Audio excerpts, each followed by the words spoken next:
You ask Tiger to solve. This deals with linear equations with one unknown.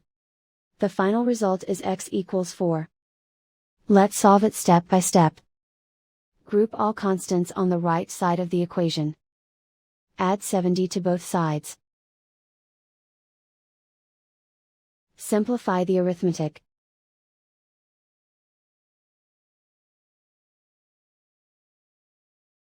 Isolate the x. Divide both sides by -7.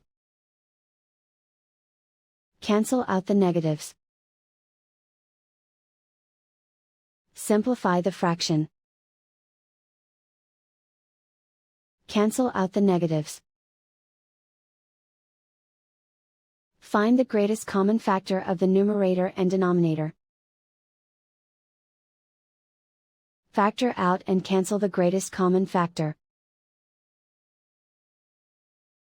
And so the final result is x equals 4.